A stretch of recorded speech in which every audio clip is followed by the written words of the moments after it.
membahas verba. Apa itu verba? Ada yang tahu verba? Nah, verba merupakan salah satu unsur terpenting dalam membangun kalimat. Karena tanpa adanya verba, sebuah kalimat tidak terbentuk secara lengkap.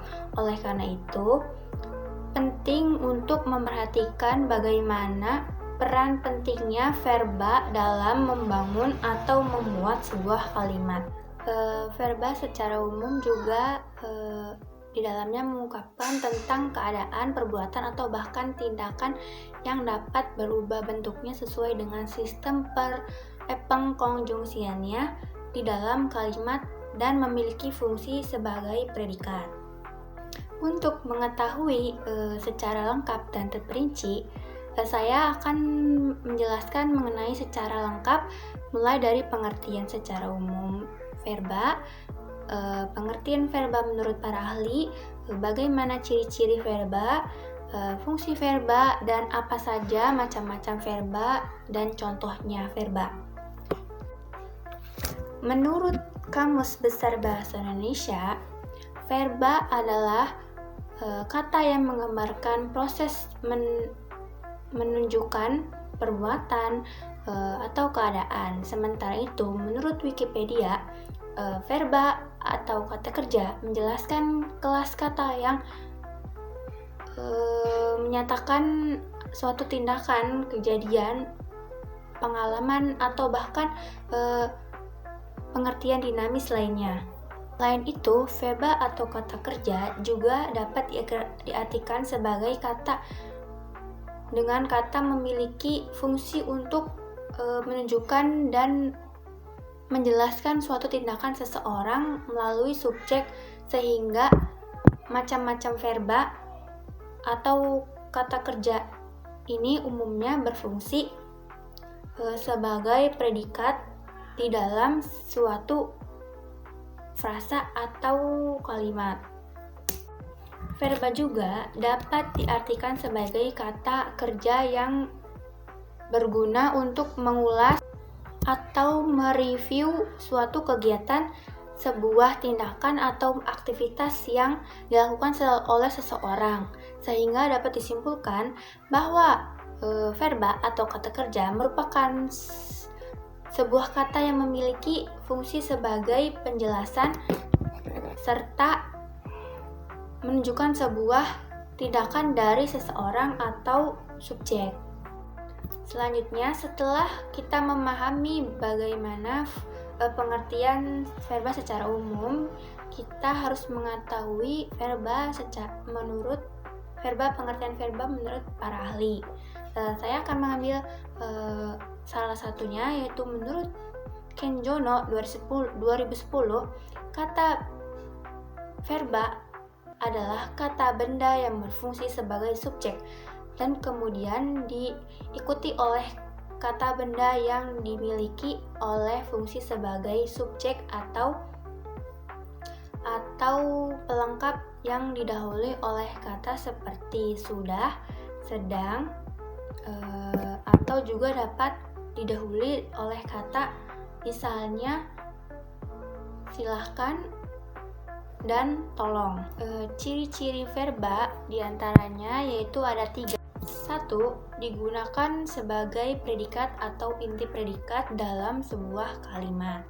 Yang kedua, verba mengandung makna dasar dari sebuah perbuatan atau aksi, proses, serta keadaan yang bukan sifat. Yang kedua, verba tidak dapat diberikan prefiks ter, dalam kutip berarti paling, khususnya pada verba yang menjelaskan suatu keadaan. 3. Ciri yang tadi saya sebutkan, verba juga memiliki ciri lainnya, yaitu dapat berposisi untuk memberikan perintah atau bersifat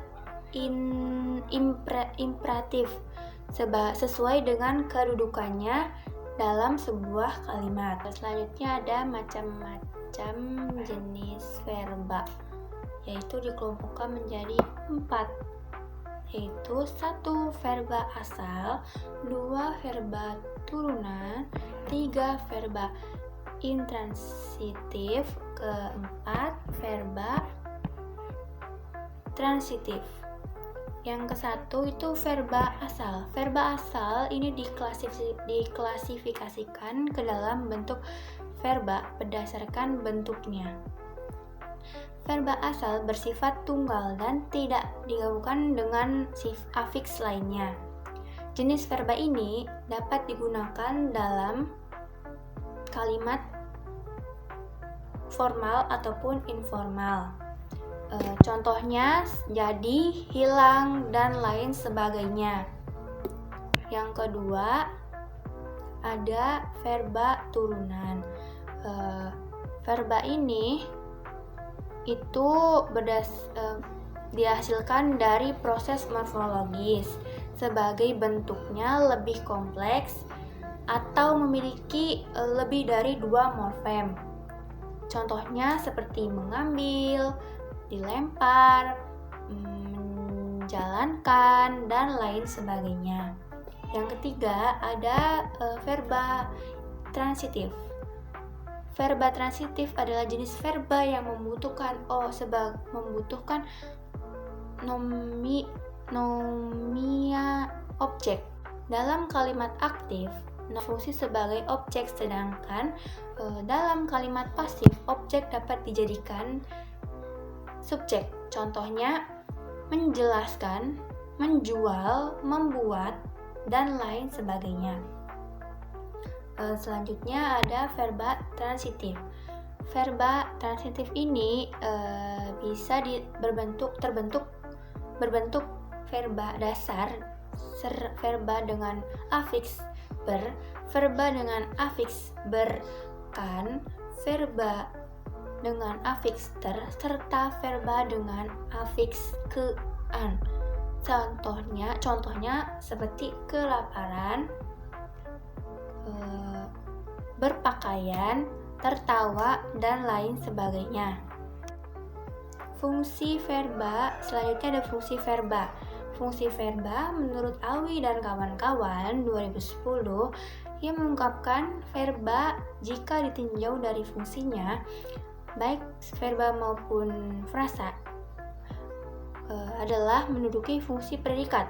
Meski demikian, verba juga menduduki fungsi lainnya, misalnya sebagai subjek, objek, atau keterangan dengan perluasan berupa objek, pelengkap, dan juga keterangan.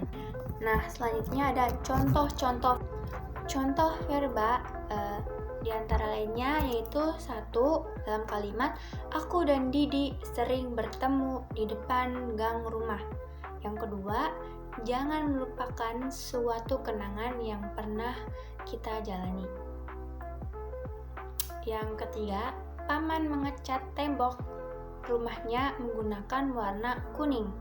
Lalu yang keempat, adikku meminta hadiah sepeda yang pernah ku janjikan padanya beberapa waktu lalu. Yang keempat, kami melihat matahari terbenam dari atas bukit. Nah, sekian video penjelasan dari saya tentang materi verba ini. Kurang dan lebihnya mohon maaf. Wabillahi taufik wal hidayah. Wassalamualaikum warahmatullahi wabarakatuh.